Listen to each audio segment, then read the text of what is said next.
संघर्षपूर्ण जीवन से सफलता का मुकाम पाने वाली सुर साम्राज्ञी लता मंगेशकर एक ऐसे ध्रुव तारे के समान है जिसकी रोशनी न केवल आकाश बल्कि धरती पर भी फैल रही है।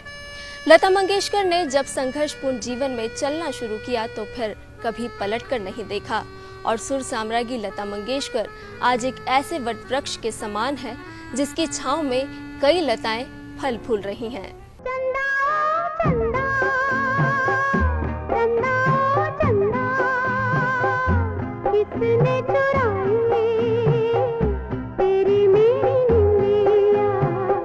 भारत रत्न लता मंगेशकर का नाम सुनते ही कानों में मीठी और मधुर आवाज शहद से घुलने लगती है।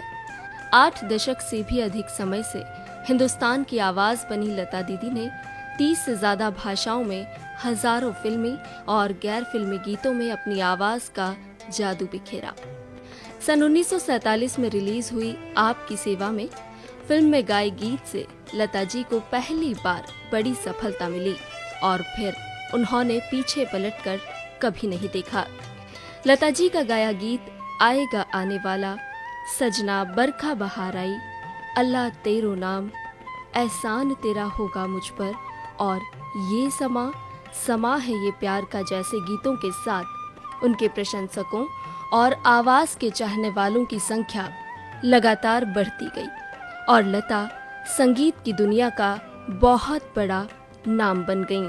लग जा गले के फिर हंसी रात हो न हो,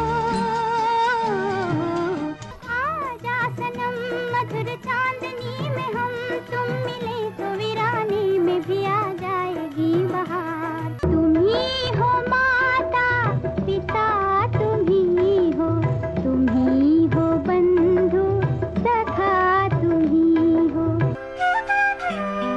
एक खास मौके पर मिनी मुंबई से जुड़ी 2 शख्सियतों का मिलन मुंबई में हुआ।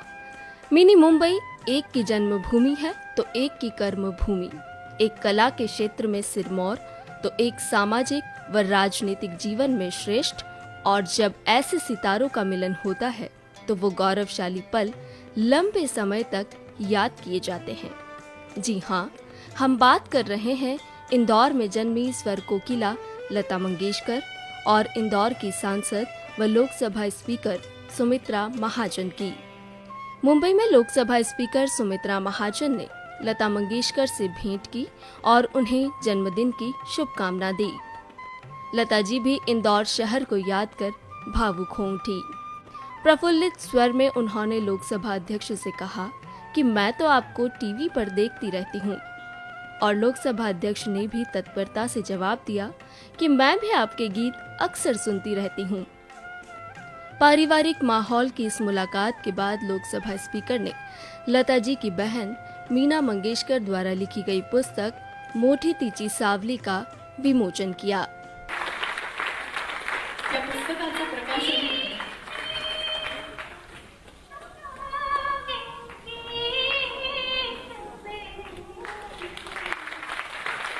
अतिशय सुंदर संगीतकोश, देवीचा अर्थात संगीत सरस्वतीचा अत्यंत प्रसन्न चेहरा, तेजस्वी भावमुद्रा। 28 सितंबर 1929 को एक मध्यम वर्गीय परिवार में मध्य प्रदेश के इंदौर शहर में जन्मी लता मंगेशकर पंडित दीनानाथ मंगेशकर की बड़ी बेटी हैं। देश के सबसे बड़े सम्मान भारत रत्न से सम्मानित स्वर कोकिला लता मंगेशकर की गिनती अनमोल गायिकाओं में है, जिनकी मधुर आवाज के दीवाने पूरी दुनिया में हैं। अपने जीवन में कई अहम पड़ाव पार करने वाली इस महान शख्सियत के अनछुए पहलुओं तक कौन पहुंचना नहीं चाहता। इसी जिज्ञासा को शांत करने के लिए लता जी की बहन मीना मंगेशकर ने एक पुस्तक लिखी है, जिसमें लता जी की जिंदगी से जुड़ी रोचक बातें शामिल है। इस मौके पर लोकसभा अध्यक्ष ने लता जी की बहन मीना मंगेशकर को शॉल और स्मृति चिन्ह देकर सम्मानित किया।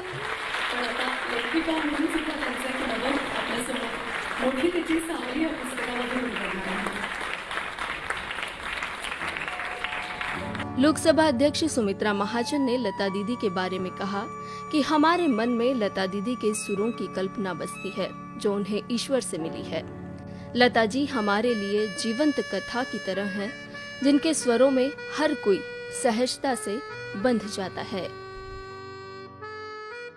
आमच्या मनात कुठेतरी ती जी कल्पना आहे ना त्यांच्या स्वरांची पण हा ईश्वरीय देणगी आहे तर आहेच, पण मी तुम्हाला सांगते मला खूप वेळा असं वाटतं ही एक जीवित किंवदंती आहे. सिनेमाच्या गाण्यांनी सगळ्यांना परिचित, लता दीदी गातात आहे, पण समोर जे आम्हाला दिसते तर ती एखादी हिरोईन गाते आणि त्यावेळेला असं वाटतं ती हिरोईन कोणीही असो, चुलबुली मधुबाला असो, गंभीर मीना कुमारी, वेगवेगळ्या स्वभावाच्या वेगवेगळ्या प्रकारे दिसणाऱ्या वेगवेगळ्या ऍक्शन करणाऱ्या ह्या सगळ्या नायिका जणू काही त्या स्वरातून प्रकट व्हायच्या. हे मोठं विशेष आहे त्यांच्या स्वरांचं की ती नायिका समोर गात असताना ती कशी गाईल. लता दीदी के साथ कई यादों को संजोए रखने वाले बाबा साहब पुरंदरे ने लता मंगेशकर को रंगकर्मी और अभिनेत्री के रूप में काम करते देखा है, जो उनके लिए अविस्मरणीय है. बाबा साहब पुरंदरे कहते हैं कि लता मंगेशकर ऐसे मोगरे के समान है जिनकी सुगंध सदियों तक फैलती रहेगी.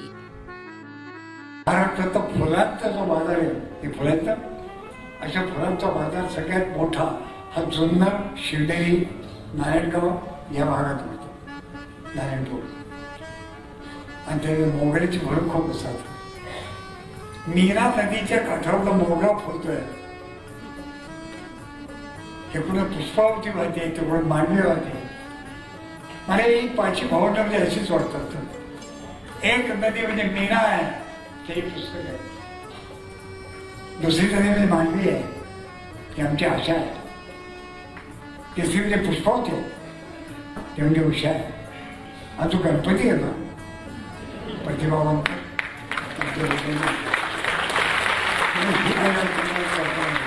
आणि त्या मिनेच्या काठावरती असलेली मोगऱ्याची फुलं म्हणजे तिथेचं जीवन आहे.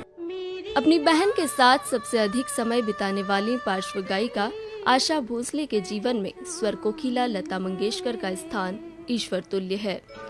पिताजी के निधन के बाद दीदी ने परिवार का नेतृत्व किया और संघर्षपूर्ण समय में भाई बहनों की परवरिश कर माता पिता की कमी कभी महसूस नहीं होने दी. दीदीच्या गोष्टी किती सांगणार आणि कशा सांगणार. वडील गेल्यानंतर तिनं सगळ्या संसाराचा भार घेतला. कोल्हापुरात आम्ही गेलो आणि तिनं जे त्रास सहन केले. कालच मला मी म्हटलं तिला 101 तापामध्ये दीदीनं काम केलेलं आहे. ती म्हणाली 103 तापामध्ये आणि तिला परी केलं होतं. परी करून तिला दोरी बांधून त्या स्टुडिओच्या ह्याच्यामध्ये लटकवली होती, ती गाणी गात. पण मी आता एवढंच सांगते की तिच्या सुरामध्ये अशी काही जादू आहे, मेरा जन्म जो है वो पिघल जाता है. लता दीदी की आवाज सुनते समय अनुभव होता है कि ईश्वरीय स्वर कानों में पड़ रहा है. दीदी के गाए सदाबहार गीत यादों को ताज़ा कर देते हैं. अगर रात में उनके गाए गीत सुन रहे हों तो लगता है कि रात रुक सी गई है. जो वादा किया वो निभाना पड़ेगा, रोके ज़माना चाहे रोके खुदाई को आना पड़ेगा. जो वादा किया वो निभाना पड़ेगा. ते दीदींच्या गाण्यातून अनेक वेळा प्रत्यक्ष त्या ठिकाणचं चित्र उभं राहणं. अजीब दास्ता आहे ये, ते नुसतं ऐकलं तरी ते नावेत आहे हा फील त्या आवाजातला मिळतो. किंवा कुठेतरी रुक जा रात ठहर जा रे चंदा, जे मीना कुमारी गाते आणि उद्या नवऱ्याचं ऑपरेशन आहे, जगेल की नाही माहित नाही, त्यामुळे आता रात्र थांब. तर खरंच दीदीच्या या सगळ्या गाण्यातला ती रात्र थांबली असती, तो चांद थांबला असता, हा फील त्याला ऐकताना येतो. अशा अनेक गोष्टी, अनेक खरं म्हणजे अभ्यंकर सरांनी खूप चांगल्या पद्धतीने मांडलेलं आहे.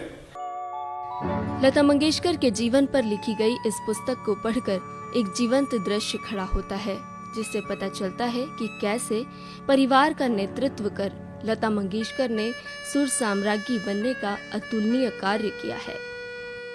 आमच्यासाठी तर इतकी मोठी गोष्ट आहे लता दीदी. हे ईश्वरीय देण आहे. संपूर्ण विश्वाला, आम्हाला भारताला अभिमान वाटेल की हे आमच्याकडे आहे. हे पण एक सांगते, तुम्ही जे पुस्तक लिहिलंय ते मी असं म्हणेन एक वेगळं चित्र माझ्यासमोर उभं राहिलं. तुम्ही जी पुस्तकाची सुरुवातच केली आणि नाव दिले मोठी तिची सावली.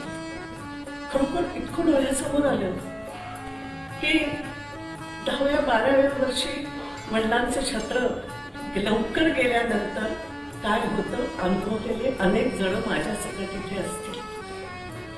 आणि मग भावंड कशी एकमेकांना पकडून मोठी होतात.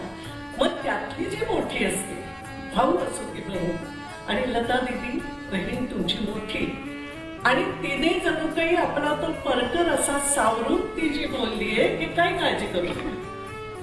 जे तुम्ही एका वाक्यात बोललं ते त्यांनी करून दाखवलं, जागवून दाखवलं की गेले ते केवळ त्यांचं रूप बाबांचं, त्यांचं सत्व ते कधीच कोणी हिरावू शकत नाही. आपण सर्व सत्वाच्या रूपाने आहोत. मी आहे तुमच्याबरोबर असं ते परकर करून ती मुलगी त्यावेळेला बोलली. स्वर कोकिला लता मंगेशकर को 1969 में पद्म भूषण सम्मान और 1990 में दादा साहेब फाल्के अवार्ड से नवाजा जा चुका है. वर्ष 1999 में पद्म विभूषण से लता जी को सम्मानित किया गया.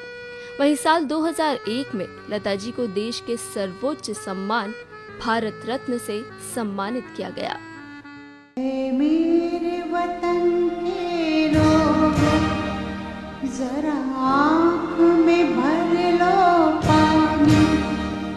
जो शहीद हुए हैं उनकी जरा याद करो कुर्बानी.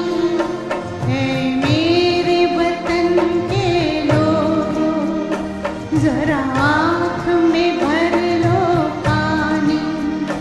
जो शहीद हुए हैं उनकी जरा याद करो कुर्बानी.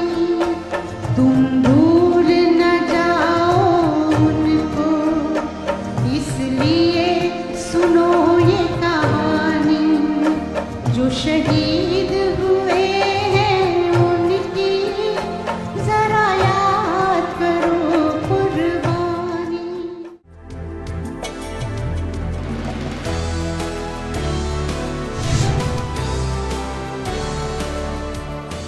पिता के निधन के बाद पारिवारिक जिम्मेदारियां कुछ वर्षों तक लता मंगेशकर पर थी. लिहाजा सुर साम्राज्ञी लता मंगेशकर ने हिंदी और मराठी सिनेमा में काम किया. लेकिन लता मंगेशकर की मंजिल तो गायन और संगीत की थी. लिहाजा हिंदी सिनेमा में भी लता मंगेशकर ने ठीक उसी तरह संघर्ष किया जिस तरह से नए कलाकार करते हैं. लेकिन आज ये कहना गलत नहीं होगा कि हिंदी सिनेमा में गायकी का दूसरा नाम लता मंगेशकर है.